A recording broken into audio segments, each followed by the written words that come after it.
Bismillahirrahmanirrahim. Assalamualaikum anak-anak kelas 4 yang hebat. Apa kabar hari ini? Semoga selalu sehat dan tetap semangat. Alhamdulillah, hari ini kita bertemu lagi dan belajar bersama Bu Kurnia Santi. Mari belajar bersama. Kali ini kita akan belajar tema 5, pahlawanku. Subtema 2, pahlawanku kebanggaanku. Muatan pelajaran bahasa Indonesia KD 3.8, membandingkan hal yang sudah diketahui dengan yang baru diketahui dari teks non-fiksi. Menuliskan informasi dari teks pada tabel. Informasi merupakan sekumpulan data atau fakta tentang suatu hal. Informasi dapat ditemukan melalui banyak sumber, seperti ucapan orang atau tokoh, media cetak, media elektronik, jurnal, buku, dan masih banyak lagi. Informasi sebaiknya diolah sehingga mudah dipahami oleh pembaca. Bentuk informasi dari suatu teks berupa informasi tersurat dan tersirat. Informasi tersurat merupakan informasi yang secara jelas dapat kita temukan dalam teks. Sedangkan informasi tersirat adalah informasi yang tidak disajikan secara langsung dalam teks.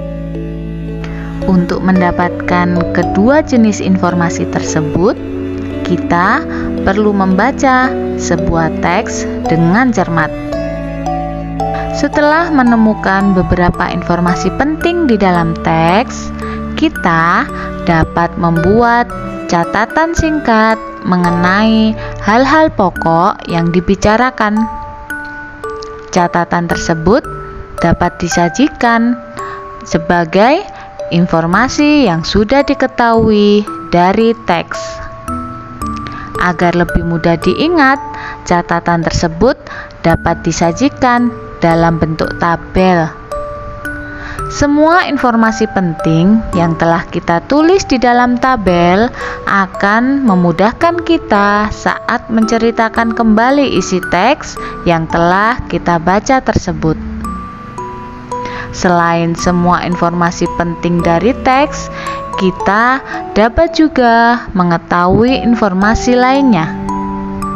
Informasi tersebut bisa terkait langsung dengan teks atau tidak terkait langsung.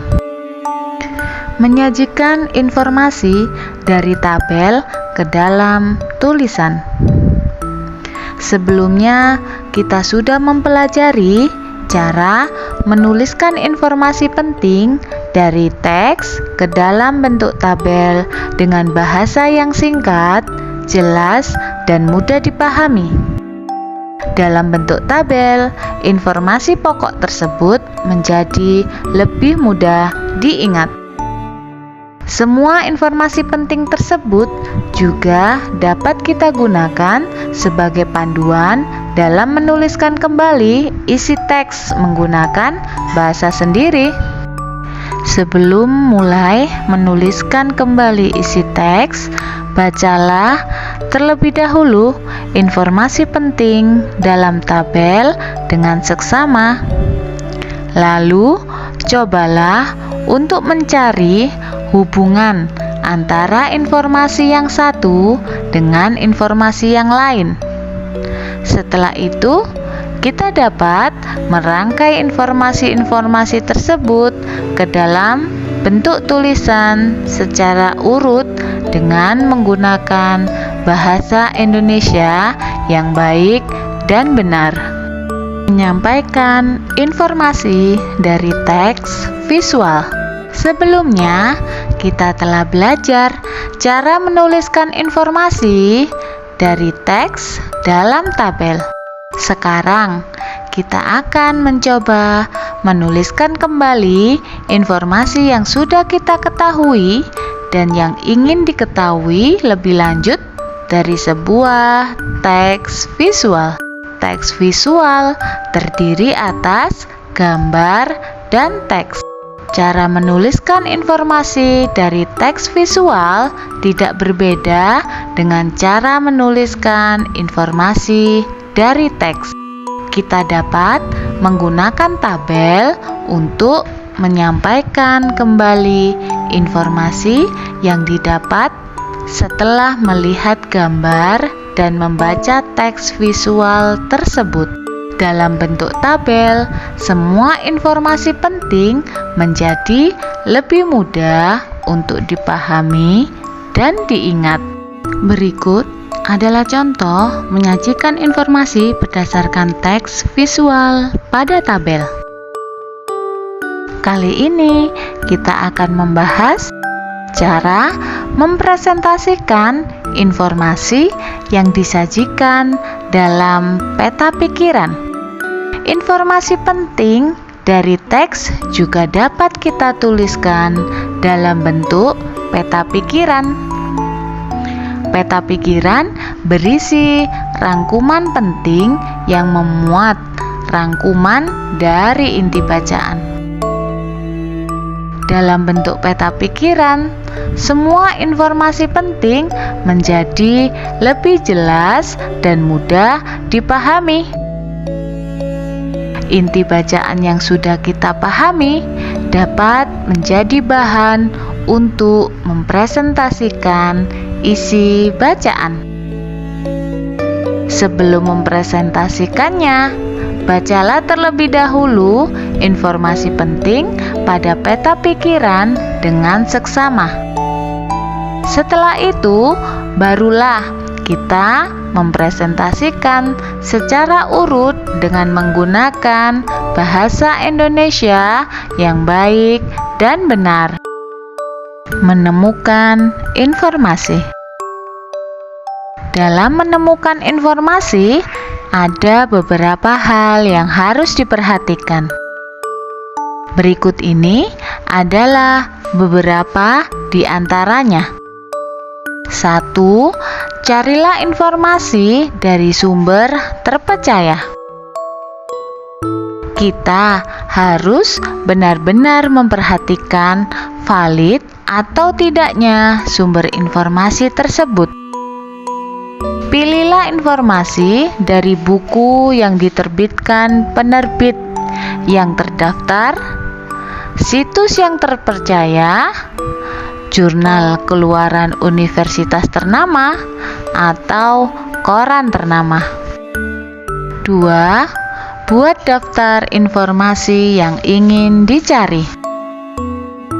Agar kamu dapat menemukan informasi sesuai dengan yang kamu inginkan, kamu harus mampu memilah informasi apa saja yang kamu butuhkan.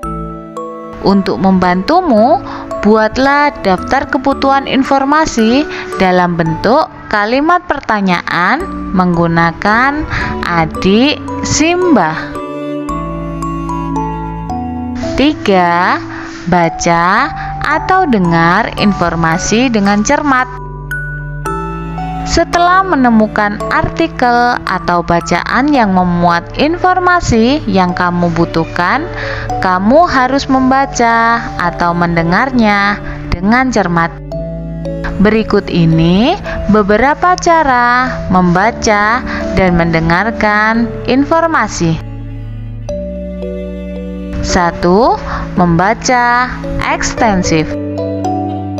Membaca secara luas suatu teks sebanyak mungkin dalam waktu sesingkat-singkatnya. 2. Membaca intensif, yaitu membaca dengan penuh penghayatan untuk mendapatkan informasi dari suatu teks secara lebih detail. 3. Mendengarkan ekstensif, yaitu proses mendengarkan dalam kehidupan sehari-hari, seperti mendengarkan siaran radio, televisi, dan percakapan orang lain.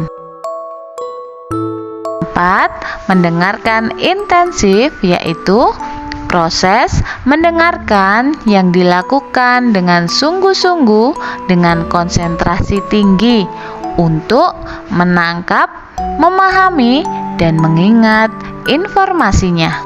Alhamdulillah, sampai di sini pembelajaran hari ini. Semoga mudah dipahami dan semoga bermanfaat. Sampai bertemu di video-video selanjutnya. And thanks for watching. Wassalamualaikum anak-anak hebat.